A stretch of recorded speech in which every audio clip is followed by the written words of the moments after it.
Peace and blessings to the 12 tribes of Israel. Today I'm going to deal with a topic called fruit of the womb. Fruit of the womb. Now, to have children is a blessing. It is a reward from the Lord, right? So, sometimes people have children or there's children on the horizon, and sometimes it may be because whatever situation you're in, you're thinking, I'm not sure about having a child because I have my career, I have this going and that going, I'm not really that stable, and then you start fretting, right? But when the child comes and then everything kind of works out the way how it should, right? So whereby you were fretting and, you're like thinking, oh my God, what am I going to do? And then all of a sudden the child comes and everything kind of works out. And you look at the child and you love the child so much and you're thinking, wow, it's amazing. I have my own child. Oh, goodness grief. So having children is a blessing. But these days, because of the abortion rates, which are increasingly rising, and in America, there's been, since 1973, there's been 19 million babies that have been aborted. And that figure was, it was drawn, I think it was in 2011. So it's probably even more now. And just think the 19 million babies that were aborted, right? Those babies would have had children, because we're talking 1973 here now. So those babies would have had children, and those children would have had children. So that 19 million would have probably ended up being about 50 million, right? So that's the significant proportion of the children of Israel. Now, the Most High hates abortion. He said that if you use your hand to kill innocent blood, as in Proverbs 6, then the Most High hates it, right? Because that is murder. And the Bible tells us in Exodus 20, it says, thou shalt not kill, right? So let's go through the scriptures where it talks about the fruit of the womb. And I thought it'd be good fun to kind of go through the scriptures to see what the Bible says about the fruit of the womb. So let's read Deuteronomy 7, and we're going to read from 7 to 13.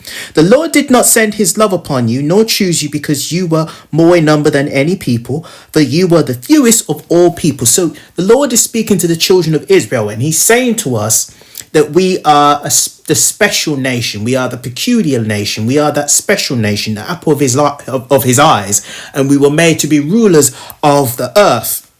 In fact, let's read from 6.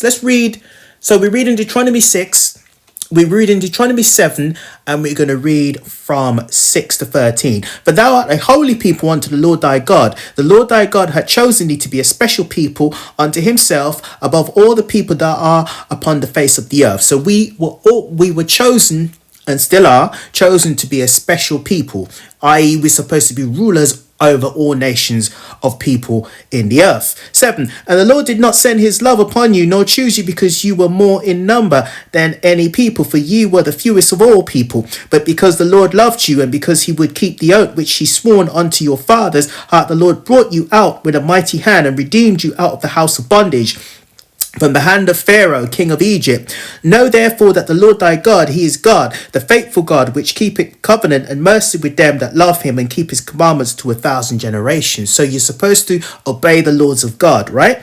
10. And repay it them that hate him to their face, to destroy them. He will not be slack to him that hated him. He will repay him to his face. The Most High would always get you back, right? If you're wicked, and you don't want to repent, and you hate God, you despise God, and you make fun of God, the Most High will get you back for that, because that's blasphemy, right? Let's read 10. And he repaid them that hate him to their face, to destroy them. He will not be slack to him that hated him. He will repay him to his face. 11. Thou shalt therefore keep the commandments and the statutes and the judgments which I command thee this day, to do them. So he's referring to the old covenant, right? The old covenant laws in Deuteronomy, in the Torah. 12. Wherefore it shall come to pass, if ye hearken to these judgments and keep and do them, that the Lord thy God shall keep unto thee the covenant and the mercy which he swore unto thy fathers. So let's read on. And he will love thee and bless thee and multiply thee. So that's the bit that I really wanted.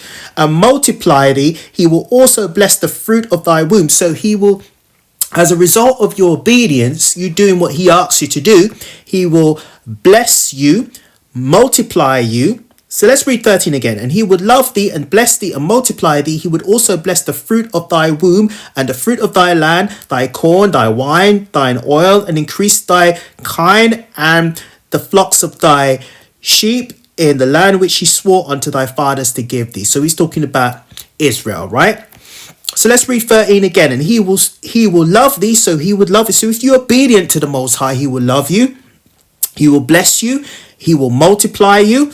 So that means you're going to have babies. He will also bless the fruit of thy womb. So he will open the womb, right? So he would open the Israelite woman's womb to bring forth children. And the fruit of thy land and thy kine and thy wine and thy oil, increase thy kine and the flocks of thy sheep in the land which he swore unto thy fathers to give thee. So in other words, he will multiply you in many ways. And the fruit of the womb is very, very crucial. He will bless the fruit of the womb. He will open that womb so that you can have babies. Okay, so let's read Deuteronomy 28:4.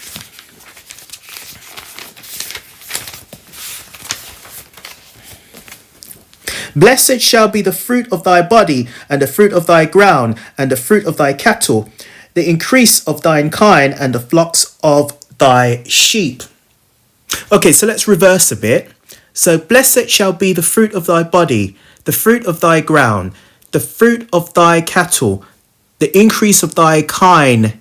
Kine just means it's like a family of cows. It's like bulls or bullocks, right? It's the plural form of bulls or bullocks, and flocks of thy sheep, right? So he's basically saying, so he's wheeling off blessings that he's going to give to Israel if we are obedient to his commandments, right? So he's saying as a result of that, he's going to increase us as a nation of people. He's going to give us children. He's going to he's going to bless us in the fruit of the womb. He's going to give us children that we desire, right? He's going to increase us.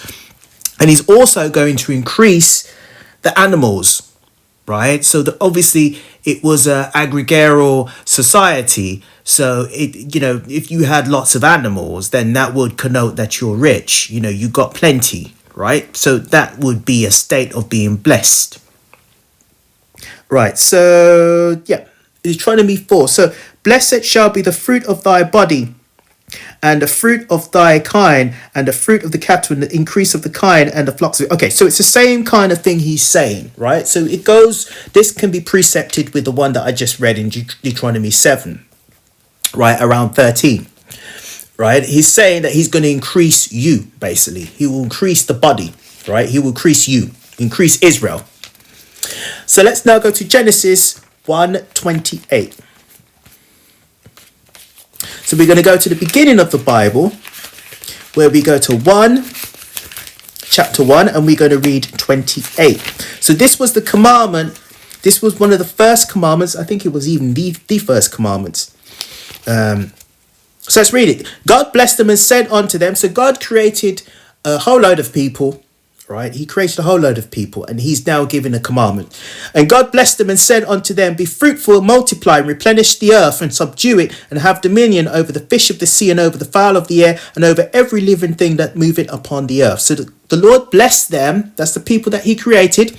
And God said unto them, be fruitful and multiply, right? So you need to multiply yourselves and replenish the earth, right? So fill the earth, be fruitful. When he says fruitful, it means fruit of the womb, right? So he's going to open your womb and you're going to have babies. You're going to be fruitful. You're going to have babies and multiply. So keep having babies and replenish the earth and subdue it and have dominion over the fish of the sea and over the fowl of the air and over every living thing that moveth upon the earth. So the Most High wants multiplication of human beings, right? So that's a commandment that he gave to us, and that commandment is still relevant today. Okay, so let's now Christ also loved children. So let's jump into the New Testament. So we're going to go to Matthew 19, and we are going to read from 13 to 15. Then they brought unto him little children, that he should put his hand on them. So this is Christ. They were bringing children unto Christ and pray, and the disciples rebuked them. So the disciples said, no, keep those children away. And Jesus said, suffer little children and forbid them not to come unto me, for of such is the kingdom of heaven. And he laid his hands on them and departed thence. So Christ loved little children coming unto him. So little children are a blessing, right? So he loved the little children, right? So let's read Psalms 127. Having little children is a blessing. It's a blessing to be amongst children, right? Because it reminds you of how you were when you were a child, right? It's a good reminder of how you were when you were a child and how you felt when you were a child, right? It's a beautiful thing to have children. So we read in Psalms 127, and we're going to read from 3 to 5. Lo, children are inheritance of the Lord, and fruit of the womb is a reward. So fruit of the womb just means when you're with child, right? The Most High has opened the womb and a child is come forth. Just like it says in Genesis, be fruitful, right? So he's given the commandments to get pregnant and multiply. And the fruit of the womb is his reward. As arrows are in the hand of a mighty man, so are the children of the youth. Happy is the man that hath his quiver full of them. They shall not be ashamed, but they shall speak with the enemies in the gate. So children are like a protection, like an army, right? Because it goes, as arrows are in the hand of a mighty man. So if you have a man that is powerful, so are children of the youth, right? Happy is the man that hath his quiver full of them. They shall not be ashamed, but they shall speak with enemies in the gate. So those children can grow up and they can speak on your behalf and they can defend you, right? You can build with them a army, right? So it's a good thing to have children. Let's read Psalms 128. Blessed is everyone that feareth the Lord, that walketh in his ways. For thou shalt eat the labour of thine hands. Happy shalt thou be, and it shall be well with thee. Thy wife shall be as fruitful vine by the sides of thine house, thy children like olive plants round about thy house. Behold, that thus shall the man be blessed that feareth the Lord. The Lord shall bless thee out of Zion, and thou shalt see the good of Jerusalem all the days of thy life. Yea, thou shalt see the children's children, and peace upon Israel. So let's pick this apart. Let's go back up to 1. Blessed is everyone that feareth the Lord, that walketh in his ways. So if you fear the Most High and you walk in his ways, you are blessed. As a consequence of doing that, being obedient to the Most High, you are blessed. Okay? But thou shalt eat the labour of thine hands. Right? So it means that the Lord would allow you to enjoy what you produce. Happy shall thou be, it shall be well with thee. Thy wife shall be a fruitful vine. Again, so it's saying the wife will be a fruitful vine. So that means she'll have the fruit of the womb. She will bear children, right? So the Most High would open the womb and he'll put the fruit of the womb in it, right? Which is children. By the sides of thine house, thy children like olive plants round about thy table. Let's read 3 again. Thy wife shall be as a fruitful vine. So she'll bear children. By the sides of thine house, thy children like olive plants round about thy table, right? So he's just using these analogies, right? So he's saying that all will go well. You have a really great, a wonderful wife that will bear your children, and your children shall be beautiful. 4. Behold, that thus shall the man be blessed that feareth the Lord. The Lord shall bless thee out of Zion, and thou shalt see the good of Jerusalem all the days of thy life. Yea, thou shalt see thy children's children, and peace upon Israel. So you will live long, right, to see your children's children, right? And these are the blessings that come upon a man that loves the Lord. So the blessings are a man that fears the Lord. You'll get a good wife that is able to bear your children, a fruitful womb. You'll get good children, beautiful children, and you'll be able to see your grandchildren, right? Okay, so let's reverse a bit. So it says, blessed is everyone that feareth the Lord, that walketh in his ways. So if you fear the Lord, you are blessed, right? Because the fear of the Lord is the beginning of wisdom. For thou shalt eat the labour of thine hands. Happy shall thou be, and it shall be well with thee. So the Most High will put the protection upon your life, right? He will give you that. He put that protection, send those angels to protect you, and he will bless you, right? 3, thine wife shall be a fruitful vine. A fruitful vine, it just means she's able to multiply children. She's able to bear fruit. She's able to get pregnant, basically, right? Have the fruit of the womb. And vine just connotes righteousness. By the sides of thine house, thy children like olive plants round about thy table. So an olive tree connotes righteousness, right? So basically you'll have blessed children and there'll be righteous children. So that's what it's going into, right? So those are the things that you can pick apart from that chapter. Okay, so let's now go to Ecliosticus. So we're going to go into the Apocrypha, and we're going to go to Ecliosticus 16, and we're going to read from 1 to 3. Desire not a multitude of unprofitable children, neither delight in ungodly sons. Though thou multiply, rejoice not in them, except the fear of the Lord be with them. Trust not thou in their life, neither respect thy multitude, for one that is just is better than 1,000, and better it is to die without children than to have them that are ungodly. So it's better to not have children than to have ungodly children, right? But obviously, if the Most High gives you children, then you have to bring them. Then, you're not allowed to abort those children, right? You're just going to have to bring them here, right? And teach them the ways of the Lord, okay? But if you don't raise your children properly, the Bible says train a child so that when it grows old, it will not depart of it, right? So that has a lot to do with how the child behaves, right? And if you a man that fears the Lord will bless you with a good seed, right? A good seed. But if you hate the Lord and you're heavy into sin, then there's a chance that the Most High will curse you with a really bad seed, bad children, right? So let's read it again. Desire not a multitude of unprofitable children, neither delight in ungodly sons. So you're not supposed to desire having ungodly children and delight in ungodly sons, right? Children that despise God. Though they multiply, rejoice not in them, except the fear of the Lord be with them. Right? So you're supposed to pray. If they're ungodly, you're supposed to pray so that the fear of the Lord can be in them. Trust not thou in thy life, neither respect thy multitude, for one that is just is better than 1,000, and better it is to die without children than to have them that are ungodly. So it's better to not have children than to have ungodly children, because you will pay for that, because you brought children into this world, but you didn't do your due diligence, right? You didn't trust the Lord, you didn't fear the Lord, and therefore you were cursed with bad kids, right? So let's go to Ecliosticus, which is Sirah 3, and we are going to read from 1 to 12.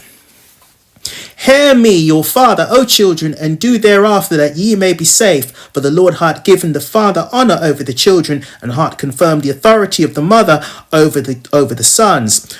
Whoso honoureth his father maketh an atonement for his sins. So you're supposed to honour your father, right? And he that honoureth his mother is as one that layeth up treasure. Whoso honoureth his father shall have joy of his own children, and when he maketh his prayer, he shall be heard. Now, the Most High goes from the children are determined by your father. So if your father is an Arab, then you are an Arab. If your father is if he is a Chinese person, then you are Chinese. That's how it works, right? So if your father is an Israelite man, a black man, then you are an Israelite, right? Irrespective of who your mother is, right? So let's read 5. Whoso honoureth his father shall have joy of his own children. So the children are the seed of the father. So whoever the seed of the father is normally what the children become, right? It's normally they take on the spirit of the father, okay? So if you are, say your mother's black and your father's an Edomite, right? Then you take on the spirit of your father, which is an Edomite, okay? That's how it works. Whoso honoureth his father shall have joy of his own children, and when he maketh his prayer, he shall be heard. He that honoureth his father shall have a long life. So if you honour your father, right, you shall have a long life. And he that is obedient unto the Lord shall be a comfort to his mother, right? So if you love the Lord, you will love your mother too. He that feareth the Lord will honour his father, and he will do service unto his parents as to his masters. So if you feareth the Lord, it means that, is a good chance that you're going to honour your parents, which are your earthly parents, right? Because how can you fear the Lord who you can't see, but the people that you can see, you despise? It doesn't make any sense, right? He that feareth the Lord will honour his father, and will do service unto his parents as to his masters. So if I fear the Lord and I love my parents, I honour my parents, right? I don't hate my parents. Regardless to what happens, I don't hate them. And so should you too, right? Nobody should be dishonouring their parents, right? Let's read on. Honour thy father and mother, both in word and deed, that a blessing may come upon thee from them, right? So you're supposed to honour your father and mother. Just simply the fact that they brought you here, right? They brought you here. You have to honour them, right? Honour thy father and mother, both in word and not just in lip service. So you're not just in your words, but the things that you do, right? That a blessing may come upon thee from them. For the blessing of the father established the houses of children, but the curse of the mother rooted out foundations. Glory not in the dishonour of thy father. So you're not supposed to despise your father. Sometimes men have children and he doesn't get on with the mother of the child or the children because she's not a nice person, right? She's a feminist, right? And every time he tries, she stands in the way. She stands in the way of him and his children, and then he gives up, right? Or he doesn't try as hard. And therefore the children grow up with the mother, and the mother teach the children to hate the father and say all sorts of wicked things about the father. Meanwhile, that's not true, right? That's not really true. She's only giving her side, which is the wicked side, right? But she's not saying all the times when the father tried to know his children and she stood in the way, right? 9. For the blessings of the father established the houses of children. We must honour our fathers regardless to what. But curse of the mother rooted out foundations. Glory not in the dishonour of thy father. So you don't follow whatever your wicked mother says, right? Don't, just because she's your mother doesn't mean you follow what she's saying. Sometimes she lies, right? Glory not in the dishonour of thy father, for thy father's dishonour is no glory unto thee. For the glory of a man is from the dishonour of his father, and a mother in dishonour is a reproach to the children. My son, help thy father in his age, and grieve him not as long as he liveth. So you're supposed to honour your father, regardless to if you feel like he was there enough or he wasn't there enough. You should still honour him. You don't, every time you see your father, you're like saying, you didn't do this, and you didn't do this, and you didn't do this. You must get to a stage where you have dealt with that and you're able to move on, right? So when you're 30 years old, or dare I say 40 or 50 years old, you don't be like going to your father, you didn't do this, you didn't do that. When I was 10, when I was a teenager, when I was growing up, you weren't there, you did this, you did that. You should be old enough to understand that people make bad decisions, bad mistakes, and very often you're getting a one-side version of the story, but you're not getting the other side, right? So you have to be able to think things through, but also to put things behind you, right? Because it's like you're saying that you never done anything wrong and you'll never do anything wrong, right? For the glory of a man is from the honour of his father, and a mother in dishonour is a reproach to the children. My son, help thy father in his age, and grieve him not as long as he liveth. So you're supposed to honour your father, right? It's very important, right?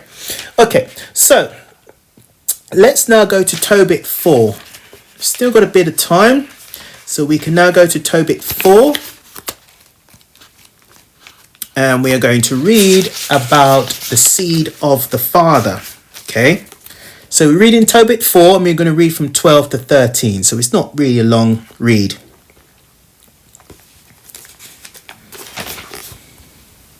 Beware all whoredom, my son, and chiefly, so this is, I believe it's Tobit is I think he is the father and Tobias is his son, right?